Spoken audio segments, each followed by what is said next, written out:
Comment préparer le bac philo avec Errance d'Ino Asano, publié aux éditions Kana. Et je vous avoue que cette fois on va aborder les choses un peu différemment parce que l'auteur aujourd'hui n'est autre qu'Inyo Asano, c'est-à-dire l'auteur du manga à succès Bonne Nuit Poun Poun. Et afin de rendre justice aux propos du manga, il s'agirait d'abandonner un peu la forme académique de ce format, parce qu'aujourd'hui on va parler avec beaucoup plus de passion et de sérieux qu'habituellement. Après je fais ça avec la plupart des mangas que je vous analyse, donc qu'est-ce que ça change? On verra. Salut, moi c'est Gatsu, je suis prof de philo et aujourd'hui on va parler de Errance d'Inyo Asano. Dans Errance d'Inyo Asano, nous suivons le quotidien de Kaoru Fukazawa, mangaka qui vient de finir une série à succès après 10 ans de publication. Le récit commence à ce moment-là, lorsqu'il commence à être pris par un grand doute sur son travail et sa vocation, et doit commander l'inspiration pour une autre série à succès alors que l'ancienne vient à peine de se terminer.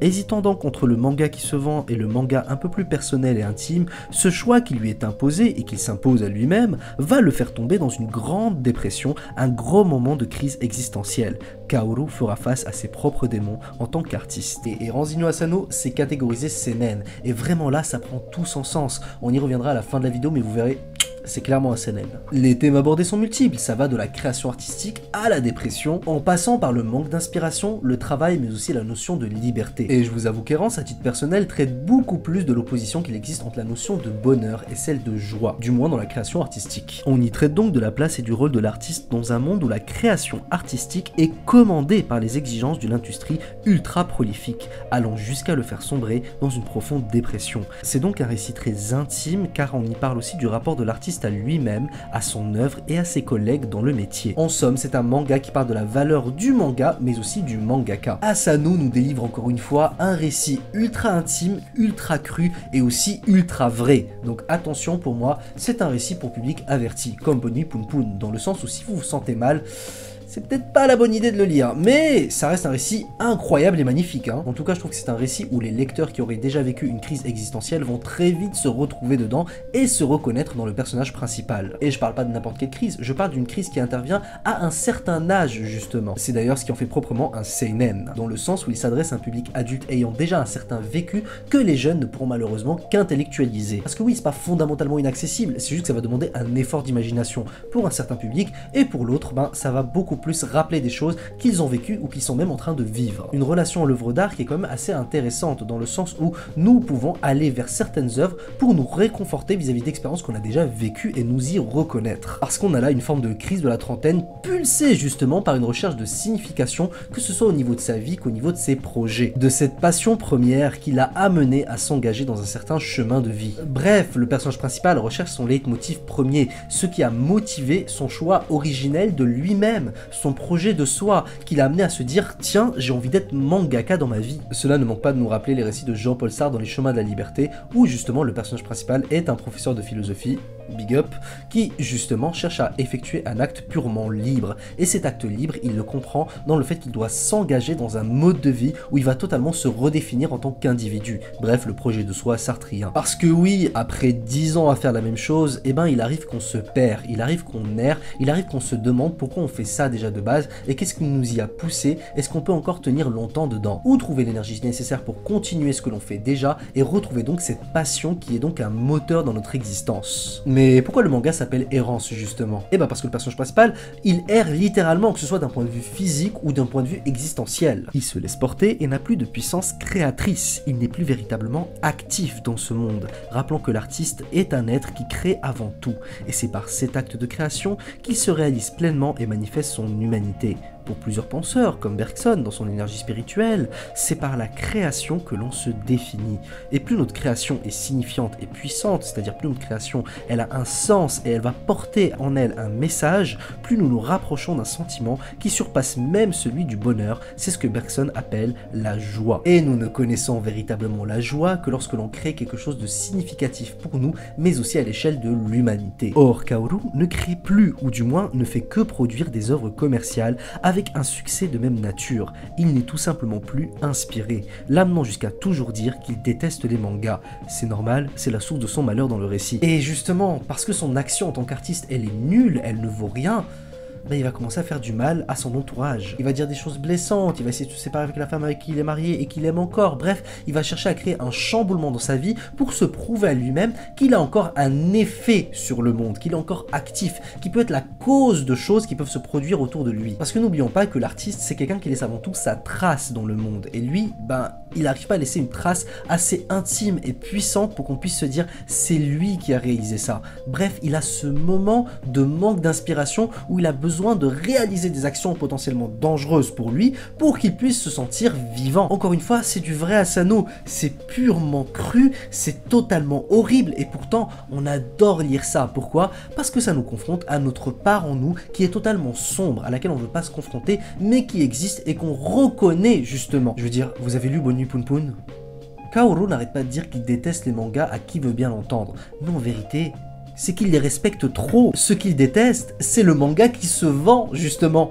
Pas le manga comme œuvre intime qui ne regarde que l'artiste et sa création artistique. Le manga, il l'aime, il le vénère, c'est un moyen d'expression de l'humain. Ce qu'il aime pas, c'est les gens qui se vendent. Et là, ce qu'on lui demande, c'est de se vendre. Et il en est incapable. Du moins, il ne peut pas réitérer cet exploit. C'est donc une réflexion sur la création artistique comme délivrance d'une intimité, de quelque chose qu'on gardait secret et rien que pour nous, à l'extérieur et à toute personne qui veut bien le lire. Il veut créer quelque chose qui n'entre pas dans un cadre et dans des normes spécifiques qui, justement, vont le brider dans sa création. Il veut créer pour lui et rien que pour lui, il vise un idéal et ça, c'est effrayant en fait. Parce que lorsqu'il n'y arrive pas, lorsqu'il semble dans la monotonie, la quotidienneté, lorsqu'il vit quelque chose qui justement est probant pour quelqu'un qui veut juste une existence paisible, ça lui fait du mal et il a besoin de faire du mal. Le poids de l'existence commence à un peu trop se faire sentir sur ses épaules. Et ça nous est dit dès le début. Dessiner, c'est le moment de sa vie où il veut faire quelque chose de signifiant. Il veut atteindre cet idéal et il ne peut se contenter d'une vie monotone avec sa quotidienneté. Mais errance, ce n'est pas que la joie, le bonheur et la dépression, c'est aussi une autre notion fondamentale, celle de liberté. Et Asano la traite encore une fois avec brio. Parce qu'à un moment dans l'œuvre, il dit la liberté est un moyen. Mais qu'est-ce que cela veut dire? Parce que oui, déjà cette phrase, c'est ce qu'on appelle un aphorisme, c'est-à-dire une petite phrase qui va nous amener à réfléchir de façon très puissante, alors que la phrase, elle, était très courte de base. Je sais pas si j'ai bien expliqué, mais je suis un peu timide vis-à-vis de la caméra, je pense que vous l'avez compris. La liberté n'est pas un but en soi, sinon on vit une existence vide. Personne ne cherche à être libre pour être libre. Être libre, c'est pouvoir faire ce que l'on veut. De ce fait, notre liberté est tributaire à un plus grand projet. Mais il n'est pas aisé de répondre à la question « qu'est-ce que l'on veut ?» Et n'oublions pas qu'une longue marche sans but est ce que l'on nomme communément une errance. La liberté n'a donc aucune valeur si elle ne sert pas un but, une fin pour laquelle elle était recherchée. Du moins, c'est ce que Asano semble défendre dans ce récit vis-à-vis de sa propre vision de l'existence. Parce qu'on a d'autres personnages, comme Shifuyu, dont on parlera après, et qui justement est un personnage que j'adore énormément, elle arrive à vivre cette liberté, et c'est la liberté qui lui plaît. Et elle envie justement la liberté de Kaoru, parce que lui, il a cette possibilité-là de faire ce qu'il veut. C'est juste que Kaoru, il sait pas ce qu'il veut, ou du moins il n'arrive pas à faire ce qu'il veut et n'est pas à 100% libre. Sa nature d'artiste l'oblige à conditionner sa liberté vis-à-vis d'un plus grand dessein. Il ne cherche pas à être complètement libre, il cherche à se libérer des exigences éditoriales et aussi de cette industrie du manga pour pouvoir avoir une véritable création artistique. La liberté de Kaoru vise en réalité une création artistique vraie. On veut être libre que pour ensuite réaliser quelque chose qui nous tient vraiment à cœur. Et ces 10 années de travail enfermées lui ont permis d'atteindre cet idéal. Le problème, c'est qu'il ne sait plus quoi faire maintenant parce qu'il sait qu'il doit faire un autre manga à succès. Il n'est plus inspiré. Parce que plus il fera ça, plus il rentrera dans le système qu'il déteste, justement. Et encore une fois, il va faire du mal aux autres parce qu'il n'aime pas ce qu'il fait et donc il ne se reconnaît plus dans son travail et donc va encore une fois faire du mal aux gens qui l'entourent. Cela alimente encore ce geste qu'il répète, à savoir faire du mal et rejeter la faute sur autrui. Le rejet de la faute sur autrui lui permet donc de se libérer, de se sentir moins oppressé par ce bonheur plat, une destruction volontaire des liens avec les autres, justement parce qu'en réalité, il a une très haute estime de lui-même et de son travail en tant que mangaka. Bref, il est un monstre en réalité de création. Et c'est même quelque chose qui lui est dit à un moment dans l'œuvre. Parce que paradoxalement, il souffre de cette liberté. Parce que oui, contrairement à ses amis qui eux ont une vie posée, qui ont des enfants, bref, qui ont fait tout ce qu'il fallait faire d'un point de vue des normes sociales, lui a fait ce choix originel de lui-même de s'engager dans une vie où il pourrait faire ce qu'il veut et vivre son rêve. Et ses amis, ils l'envient parce qu'en réalité, il est totalement libre par rapport à eux. Et on comprend très bien que ce n'est pas là la solution parce que lui ne les envie pas, au contraire. Tout le monde lui rappelle sa liberté, tout le monde l'envie, mais en réalité, il est est étouffé par cette dernière parce qu'il sait qu'il n'est pas réellement libre, il sait qu'il est encore sujet au fait de devoir créer des mangas à succès qui doivent se vendre. L'artiste est donc dans Errance quelqu'un qui veut créer quelque chose de signifiant et de vrai. En somme, réaliser une véritable création. Quelqu'un qui se délivre et qui transmet quelque chose de l'ordre de l'intimité. Bref, c'est un homme qui cherche justement une reconnaissance véritable. Mais attention, pas la reconnaissance dans le sens du succès, parce que malheureusement on pense que le succès veut aussi dire que l'œuvre est intéressante.